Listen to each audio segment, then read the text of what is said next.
The Range Rover is a true motoring icon. Since the first version went on sale more than 40 years ago, it's introduced millions of owners to the idea of a luxury SUV. It's a real jack of all trades too, able to carry you, your family and their luggage over hill and dale. But there's a problem. Because it's seen as a consummate all-rounder, it is an expensive choice even in this market, and key rivals such as the Audi Q7, Volvo XC90 and Land Rover's own Discovery are cheaper to buy. Once reserved for the landed gentry and footballers, today the Range Rover appeals to anyone looking for space, quality and the knowledge that they'll be able to go anywhere on or off-road. Attitudes are changing all the time though, especially when it comes to big SUVs like this. So the question is, can the Range Rover still cut it next to leaner, greener competition? In this review, we'll find out.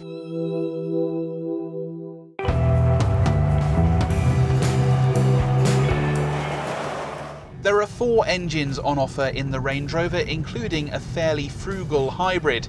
Our pick at the range though is the entry-level 3-litre diesel which we've got in this car. It gives you plenty of low-end pulling power but emits a fairly heady 196 grams per kilometre of CO2.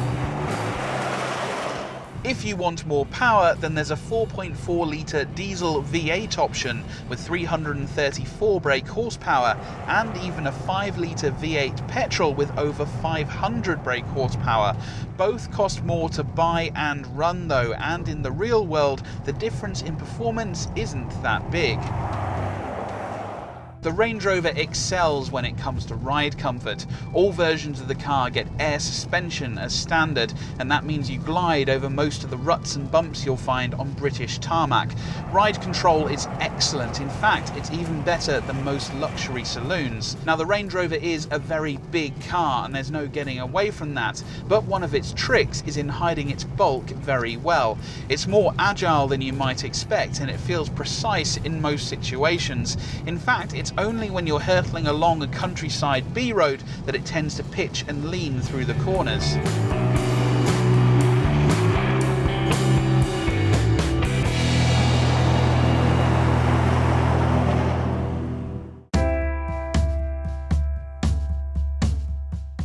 The Range Rover has a well-deserved reputation for being a comfortable car with which to do big journeys. And from this supportive driving position, it's easy to imagine crossing entire countries, continents even, without feeling tired.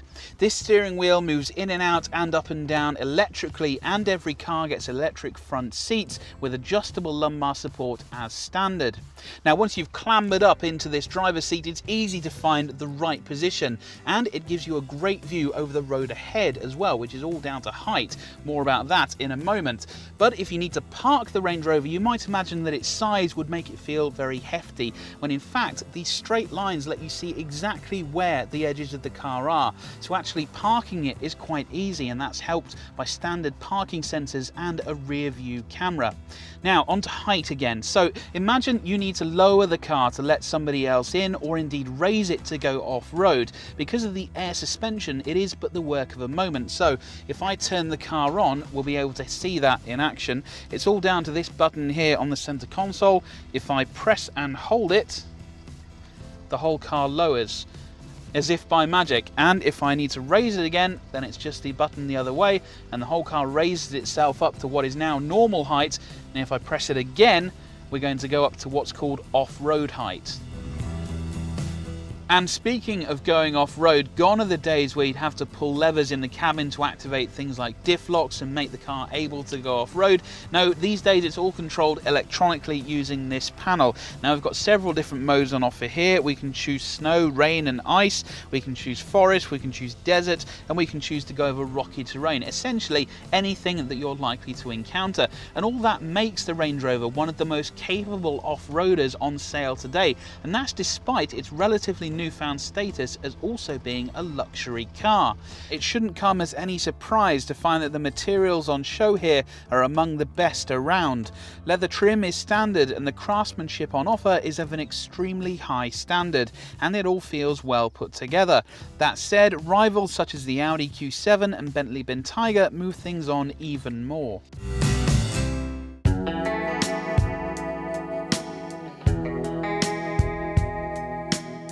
This large touchscreen infotainment system is called In Control Touch Pro, and the clue is in the name because everything that there's a button for in the cabin you can pretty much control through this screen, and it is loaded with features, not just the things that you'd expect like Bluetooth connectivity and sat-nav, but also little extras like ambient lighting, various 4x4 modes. I can even deploy the car's tow bar if I've got it fitted without leaving my seat.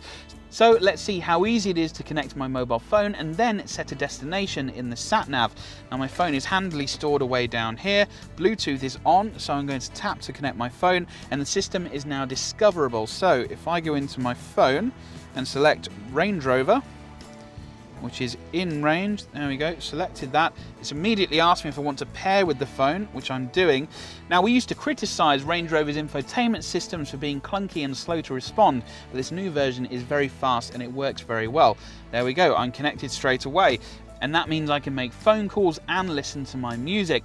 So let's see how easy it is to set a destination in the Range Rover sat-nav. So if I press to go onto the map view and then this little button here, I'm going to type an address, and as usual I'm going to head for our offices in Twickenham. If I select city, town or postcode, I can type it in very quickly. There we go, it's found it already. Click search and it's found it straight away. There we go.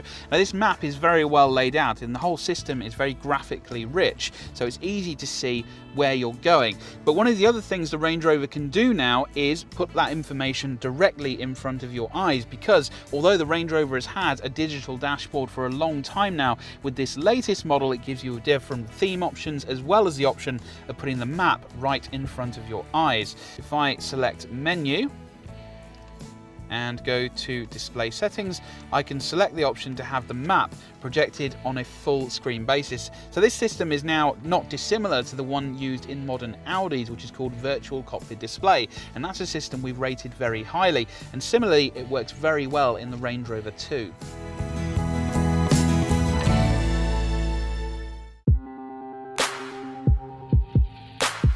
There is masses of space here in the front of the Range Rover, and two full-size adults will be able to sit here side by side in absolute comfort. You also get some nifty features, because not only is there this central armrest here, each seat also gets its own adjustable armrest as well. And if you need space to put all your stuff, well, there's plenty of it dotted around inside the Range Rover. These door bins down here can easily hold a large water bottle. There's two cup holders here which can be hidden by this slider.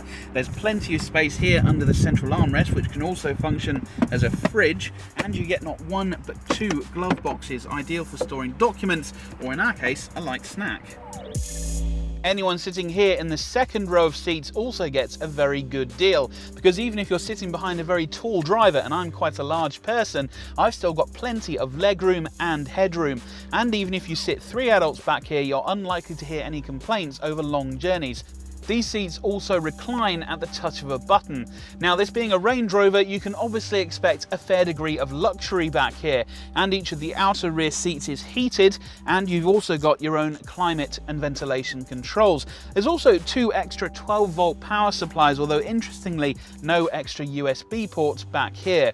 This central seat is also pretty clever. If you bring it forward a little bit, then you've got two extra cup holders in here and an extra storage space, but if we swing it back into position and then bring forward the whole section, then you've got what's called a ski hatch, and that allows you to load long items such as skis or perhaps a set of golf clubs into the car lengthways without taking up too much extra room.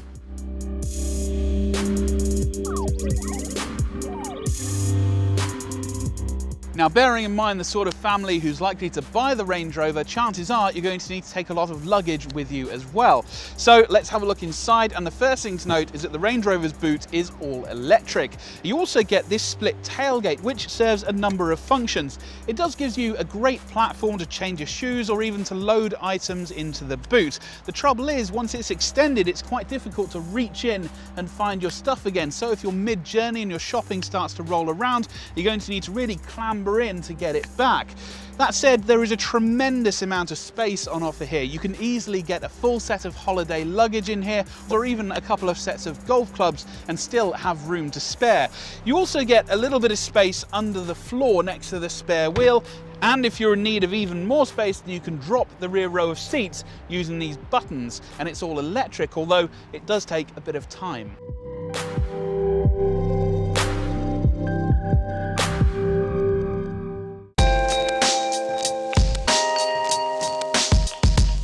The Range Rover is a very expensive choice, and even a passing glance at the options list will have you adding even more to that asking price.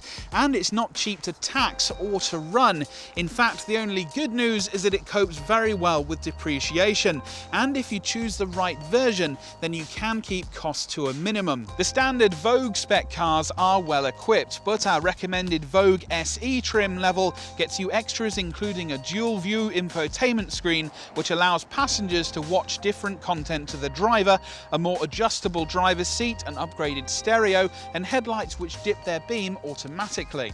You do get lots of safety kit, including automatic emergency braking, and when the Range Rover was last tested by Euro NCAP in 2012, it achieved the full 5 stars.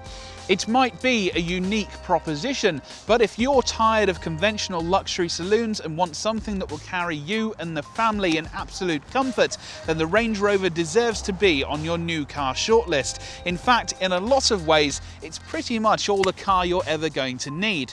Now, for plenty more on the Range Rover, including our full online review, head to whatcar.com. But before you do anything, click subscribe